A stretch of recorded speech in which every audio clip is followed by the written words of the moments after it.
नमस्कार friends, welcome to SDKG studies and SDKG 2.22 YouTube channel classes. इस session में हम ESIC द्वारा LDC limited departmental competitive examination 2019 से 2025 का जो नोटिफिकेशन इशू हुआ है उसके बारे में डिस्कस करने जा रहे हैं।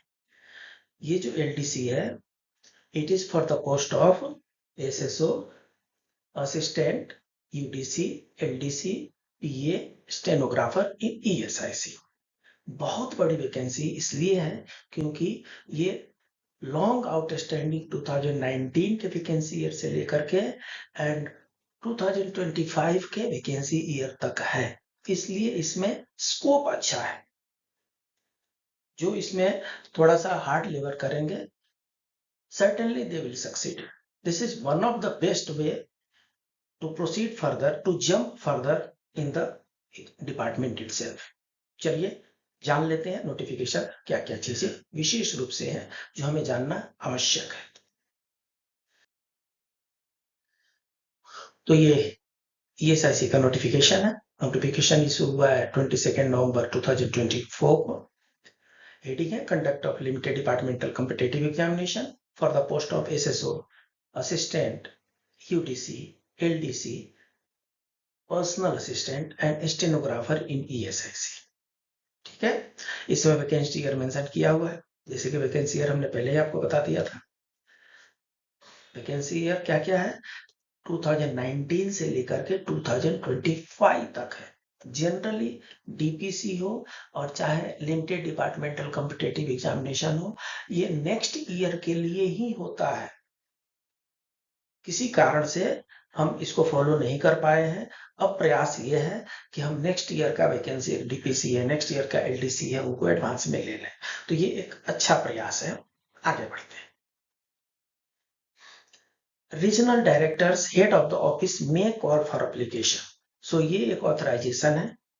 रीजनल डायरेक्टर जो होते हैं वो असिस्टेंट से लेकर के MTS तक का, यहाँ पर LDC से है तो LDC, UDC, असिस्टेंट तक का जो रिक्रूटिंग एजेंसी जो होती है, अपॉइंटिंग ऑथोरिटी जो होती है, वो रीजनल डायरेक्टर होते हैं और SSO के लिए DG होते हैं।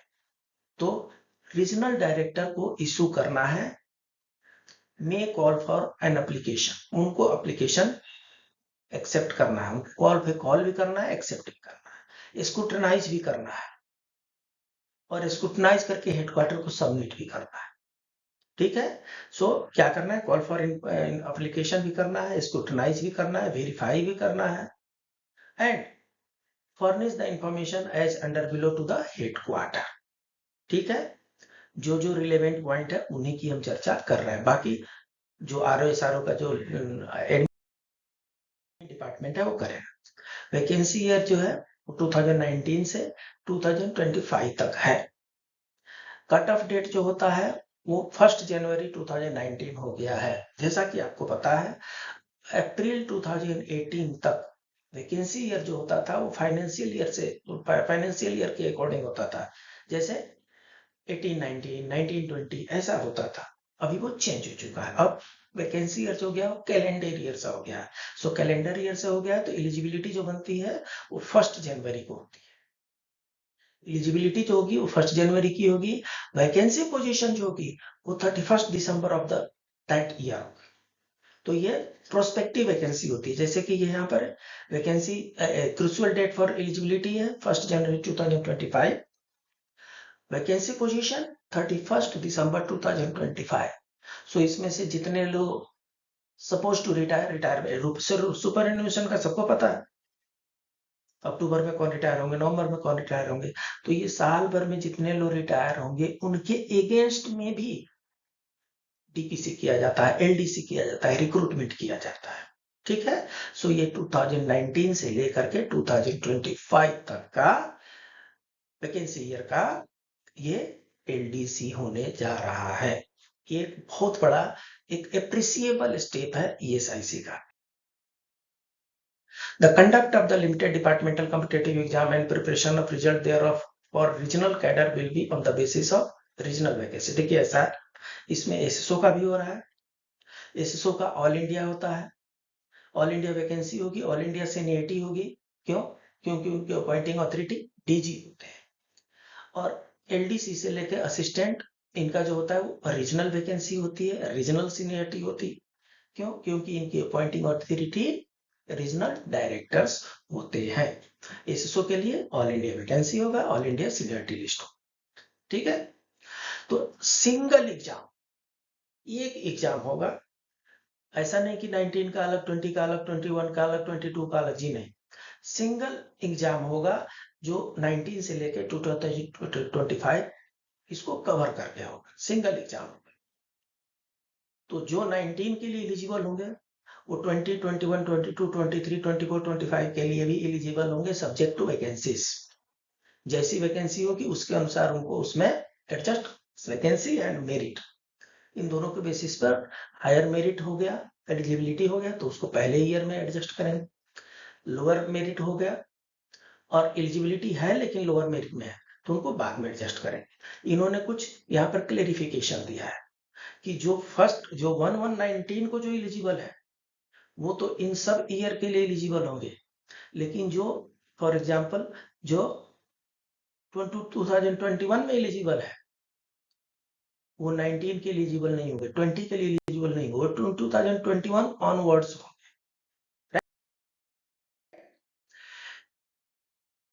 फाइनल रिजल्ट जो होगा, examination cell ESIC headquarter will furnish the combined merit list of each regional cadre.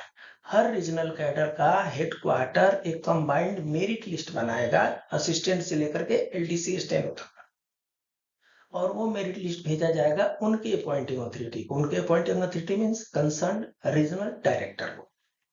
जो सेंट्रलाइज्ड पूल होंगे, जैसे एसएसओ का E1 करता है और पीए का E2 करता है, इनको दोनों का अलग अलग centralised combined merit list headquarter के द्वारा डिक्लेयर किया जाएगा, ईयर वाइज किया जाएगा ताकि कंफ्यूजन ना हो। ईयर वाइज रिजल्ट डिक्लेयर किया जाएगा, right. Appointing authority. So appointing authority again from LDC to assistant regional director. So regional director may bring the vacancy position in the respective unit to notice to the candidates and call for. So regional director की ये duty बनती है कि अपनी vacancy को ascertain करें year wise और notice issue करें अपने रीजन में कि हमारे पास इतनी वैकेंसी है और हमें इसके अगेंस्ट में एप्लीकेशन कॉल फॉर करना है, right. The examination will be conducted in online mode. Very important thing. So paper pen based exam नहीं होने वाला है। ये जो एग्जाम होगा ये कंप्यूटर बेस्ड होगा, ऑनलाइन मोड में होगा। सो चिंता करने की कोई बात नहीं है। एडिक्वेट टाइम दिया जाता है, कंप्यूटर मोड में होगा। हमारे स्टाफ सारे कंप्यूटर पर ही आजकल काम करते हैं, ई ऑफिस में काम होता है। So it's a good thing. Details regarding date and conduct of the exam will be communicated in due course. Date, exam का डेट अभी डिक्लेयर नहीं हुआ है, एग्जाम का डेट डिक्लेयर किया जाएगा, अकॉर्डिंगली कम्युनिकेट किया जाएगा, ऐसा इसमें लिखा हुआ है, right. Scheme of examination, scheme of examination means syllabus. तो अब प्रश्न ये उठता है कि वैकेंसी बता दी जाएगी कि इतनी वैकेंसी है, उसके अगेंस्ट में एप्लीकेशन कॉल फॉर किया जाएगा, उसके बाद एग्जामिनेशन ऑनलाइन कंडक्ट किया जाएगा। सिलेबस क्या होगा? सो सिलेबस क्या होगा आइए देख लेते हैं। उससे पहले आपका चैनल एससीकेजी स्टडीज, इसको लाइक करें, सब्सक्राइब करें। नोटिफिकेशन बटन होता है, नोटिफिकेशन बटन अगर ऑन कर देंगे तो जैसे ही हम कोई क्लासेस अपलोड करते हैं, कोई वीडियो अपलोड करते हैं, then and there instantly notification आपको मिल जाएगा। एज इट इज आप व्हाट्सएप ग्रुप में हैं, अपने नियर एंड डियर सबको व्हाट्सएप ग्रुप में ऐड कीजिए। हम उसमें पब्लिकेशन से पहले भी लिंक डाल देते हैं अपने व्हाट्सएप ग्रुप में, वो एक एक्स्ट्रा बेनिफिट है, राइट। चलिए आगे बढ़ते हैं। सो ये है एसएसओ का। देखिए मैं एसएसओ वर्ड इसलिए यूज करता हूं क्योंकि कैडर का नाम एसएसओ ही है, एसएसओ ही कैडर का नाम है। इनमें से कुछ को इंस्पेक्शन मिल जाता है, कुछ को ब्रांच ऑफिस मिलता है तो उनको ब्रांच मैनेजर कहते हैं, और कुछ आरओ एसआरओ में सुपरिटेंडेंट की तरह काम करते हैं तो ऑफिस सुपरिटेंडेंट कहते हैं, लेकिन कैडर का नाम एसएसओ ही है। वो लोग बोलते हैं मैं मैनेजर हूं, अरे मैनेजर का काम दिया गया है, ओएस हूँ, ओएस का काम दिया हुआ है। Your cadre is SSO cadre, SSO cadre है। एसएसओ कैडर में जिसको इंस्पेक्शन दिया जाएगा वो इंस्पेक्शन करेंगे, जिनको मैनेजर बनाया जाएगा ब्रांच ऑफिस का उनको मैनेजर कहा जाएगा, और जिनको ऑफिस सुपरिटेंडेंट का काम दिया जाएगा उनको ओएस कहा जाएगा। लेकिन ऑल टुगेदर अगर एसएसओ वर्ड किया जाता है, SSO includes BM2 OS, right. चलिए शुरू करते हैं। सो देखिए क्या है इसमें। सबसे पहले आप ये देख लीजिए कि पेपर 1, 2, 3, 4 एसएसओ का जो एग्जाम होने वाला है इसमें 4 पेपर्स है। 4 पेपर है, 100 question 100 marks, 100 question 100 marks, 100 question 100 marks. So ये MCQ है, चूंकि ऑनलाइन है तो MCQ है, इसमें कोई डाउट ही नहीं है। 2 आवर्स का है। सो जो पेपर 1 है इसमें बेसिकली हमारा ESI एक्ट है। ये लोकल ऑफिस जो है नॉमेनक्लेचर चेंज हो गया है, ये ब्रांच ऑफिस है। लोकल ऑफिस पहले का टर्मिनोलॉजी, अभी ये ब्रांच ऑफिस है। तो branch office, accounts, medical, recovery manual, drafting and office procedure, English Hindi medium में क्वेश्चन रहेंगे। इसके प्रश्न पूछे जाएंगे 100, मार्क्स होंगे 100, टाइम होंगे 2 आवर्स सफिशियंट है। 100 क्वेश्चन 120 मिनट में, 120 मिनट में 100 क्वेश्चन करने हैं, एडिक्वेट टाइम है। सेकेंड जो क्वेश्चन पेपर है वो फंडामेंटल रूल्स, सप्लीमेंट्री रूल्स जिसको FR कहते हैं, SR कहते हैं, GFR, pension, conduct rules, book keeping, English Hindi में है। 100 क्वेश्चन होंगे, 100 मार्क्स होंगे, 2 आवर्स के होंगे, MCQ पैटर्न, ठीक है। थर्ड पेपर जो है ये थोड़ा सा इनमें से हटके है, क्योंकि इनका तो यूज हम लोग कहीं ना कहीं ऑफिस में करते रहते हैं, लेकिन थर्ड पेपर थोड़ा सा अलग से है। और थर्ड पेपर ही अच्छों की प्लेसिंग भी कराता है और प्लेस आउट भी कराता है। तो थर्ड पेपर का प्रिपरेशन तो अच्छे तरीके से होने ही चाहिए। इसमें एक एडमिनिस्ट्रेटिव लॉ है और दूसरा प्रिंसिपल्स ऑफ मैनेजमेंट है। एकदम बहुत आसानी से मैंने इसका क्लास बनाया है, आप लोगों को समझने में कोई परेशानी नहीं होगी, और हम आगे भी इसमें क्लासेस अपलोड करते जाएंगे, चिंता करने की कोई बात नहीं। तो ये तो हो गया आपके रिटेन वाले। ऑनलाइन टेस्ट है, कंप्यूटर बेस्ड टेस्ट है, कंप्यूटर बेस्ड एक और टेस्ट है और इसको बोलते हैं कंप्यूटर स्किल टेस्ट, CST। ये 50 मार्क्स का है, कंप्यूटर स्किल टेस्ट है। इसका भी हम आपको सैंपल अपलोड करने वाले हैं, कोई समस्या की बात नहीं है। आप 50 में से 50 मार्क्स लाएंगे, मैं आपको गारंटी देता हूं, चिंता करने की बात नहीं है। इसमें भी आप अच्छे मार्क्स लाएंगे, हम आपको एक एक करके गाइड करते जाएंगे ग्रुप में, ठीक है। ये SSO का रहा। आगे बढ़ते, असिस्टेंट का। असिस्टेंट में क्या हुआ, सबसे पहले इंग्लिश लैंग्वेज के एक MCQ का 100 क्वेश्चन होगा, 100 मार्क्स का होगा। ऑब्जेक्टिव टाइप है, इसमें से क्या क्या पूछा जाएगा क्या क्या नहीं पूछा जाएगा हम अपलोड करने वाले हैं। अभी तक आप मान के चलिए कि जनरल इंग्लिश, ठीक है।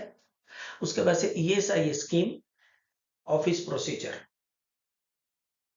तो इसका मतलब कि ESI स्कीम जो ब्रांच ऑफिस में जो काम करते हैं उनको स्कीम के बारे में अच्छी तरीके से पता है। And manual of office procedure, 50 question आपके मैनुअल ऑफ ऑफिस प्रोसीजर के होने वाले हैं एंड 50 क्वेश्चन ESIC स्कीम के होने वाले हैं। अच्छी तरीके से तैयारी करनी पड़ेगी। ऑफिस प्रोसीजर में और कुछ भी ऐड होंगे, सिर्फ ऑफिस प्रोसीजर अपने आप में नहीं है, और कुछ भी ऐड होंगे। थर्ड पेपर जो है ये थोड़ा सा जनरल टाइप का है, अरिथमेटिक का है, मैथमेटिकल एबिलिटी का है, जनरल मेंटल एबिलिटी का मतलब रीजनिंग है, एंड जनरल नॉलेज, कुछ जनरल नॉलेज भी होंगे। करंट अफेयर अपने आप को ध्यान में रखिए, ये भी चीजें आपको बेसिक होगी, मिनिमम होगी। इसमें दिया हुआ है कि इस पोस्ट के लिए जो मिनिमम एजुकेशनल क्वालिफिकेशन की आवश्यकता है उसी के बेसिस पर ये हो, चिंता करने की कोई बात नहीं, राइट। और ध्यान देने वाली बात यह है कि इसमें कंप्यूटर स्किल टेस्ट नहीं है। UDC इंग्लिश का इंग्लिश है, 100 marks 100 marks. ESI scheme and office procedure same, 100 marks 100 marks. Arithmetic, arithmetic इसमें जो दिया है देखिए इसमें अरिथमेटिक भी दिया है, अरिथमेटिक के अलावा इसमें रीजनिंग भी दिया है, इसमें जीके भी दिया है, इसमें सिर्फ और सिर्फ अरिथमेटिक है। And that is why it is for 50 question 50 marks. ठीक है, ये 100 क्वेश्चन 100 मार्क्स है, क्योंकि इसका सिलेबस थोड़ा बड़ा है, इसका सिलेबस छोटा है। एलडीसी का देख लेते हैं। एलडीसी में वो जो ईएस इंग्लिश, जनरल इंग्लिश हो गया, अरिथमेटिक हो गया, जनरल अवेयरनेस होगा, ये स्कीम हो गया, ये आपका 100 मार्क्स का 100 क्वेश्चन है। इसमें इंग्लिश का, जनरल इंग्लिश का 25 मार्क्स, अरिथमेटिक का 25 मार्क्स, जनरल अवेयरनेस 40 मार्क्स है, और ये स्कीम का 10 मार्क्स है। और उसके बाद से एलडीसी के लिए कंप्यूटर स्किल टेस्ट है, इनको प्रिपरेशन करने की आवश्यकता है। सो कंप्यूटर स्किल टेस्ट एक एलडीसी के लिए है और एक एसएसओ के लिए 50 मार्क्स का कंप्यूटर स्किल टेस्ट होता है। पीए पर्सनल असिस्टेंट का जनरल अवेयरनेस है, कंप्रीहेंशन एंड राइटिंग एबिलिटी, मतलब कंप्रीहेंशन भी होगा, और राइटिंग एबिलिटी मतलब लेटर राइटिंग, प्रिसाइज राइटिंग, ऐसे कुछ करके है। कंप्यूटर स्किल टेस्ट है इनके लिए, वो तो होना ही है, और शॉर्ट हैंड स्किल टेस्ट है, ये भी होना।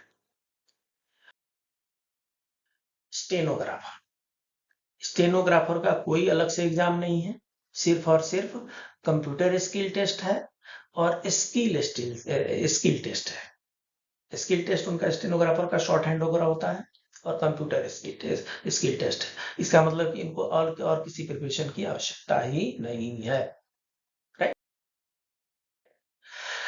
अब क्या है, the director general ESIC has also approved the qualifying benchmark, हाँ, minimum for unreserved category 40% written में आनी चाहिए, फॉर SC/ST PWD 30% आना चाहिए, and for computer skill test इसमें 17 मार्क्स आना चाहिए 50 में से, मतलब 34% आपको कंप्यूटर टेस्ट में आना चाहिए।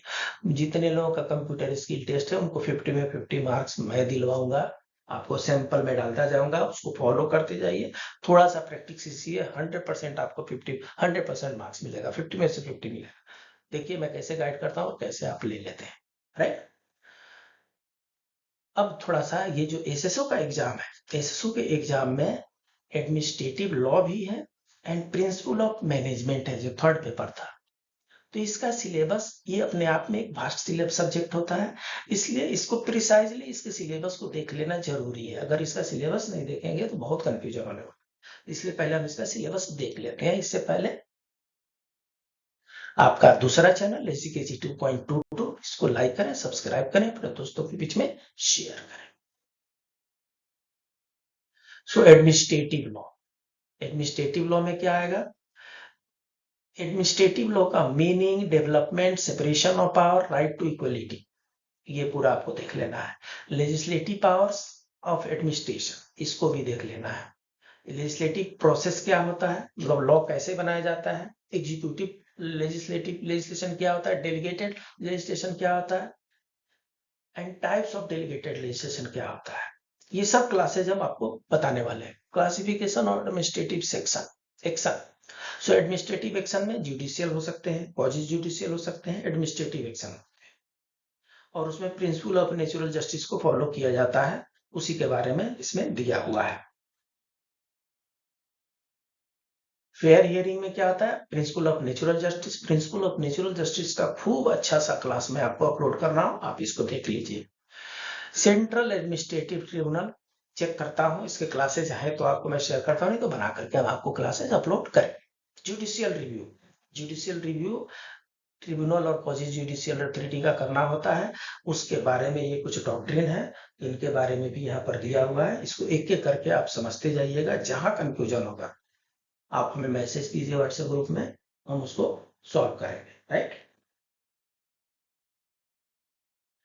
रीट जुरिस्डिक्शन, ये भी बहुत अच्छी तरीके से हम आपको बताने जा रहे हैं। तो इसमें आपको growth of writ jurisdiction historical review देखना है, आर्टिकल 32 में और आर्टिकल 226 के अंदर ही रीट होता है। टाइप्स ऑफ रीट कितने होते हैं, आर्टिकल 136 में भी रीट होता है। रीट्स एंड अदर रेमेडीज में नेचुरल स्कोप जो है वो भी, and standing of challenged administrative action, इसका भी हम आपको बताने जा रहे हैं। तो इस तरीके से हम यहाँ पर पूरा रीट भी समझ लेंगे। उसके बाद से suit against the administration, state liability, हालांकि ये कुछ टॉर्ट्स के भी होते हैं बट ये भी एडमिनिस्ट्रेटिव लॉ में आते हैं, इनको भी हम देखेंगे। Parliamentary control over government, parliament government पर कैसे कंट्रोल करती है, उसमें सीएजी के बारे में, ओम्बुड्समैन के बारे में, लोकपाल बिल के बारे में कैसे होता है, हम इसकी भी चर्चा करने वाले हैं। Principle of management, principles of management में ये सब चैप्टर्स, ये सारे चैप्टर एक एक करके आप देख लीजिए, इन सबके हम क्लासेस आपको प्रोवाइड करने वाले हैं। एक एक चैप्टर का, एक एक टॉपिक का हम क्लास आपको प्रोवाइड कर रहे हैं, पूरे के पूरे आपको प्रोवाइड कर रहे हैं। आप सीरियसली थोड़ा सा उसको लीजिए और इसकी तैयारी कीजिए, आप सफल होंगे, ऐसी हमारी शुभकामना है। मिलते हैं अगले क्लास में, तब तक के लिए नमस्कार।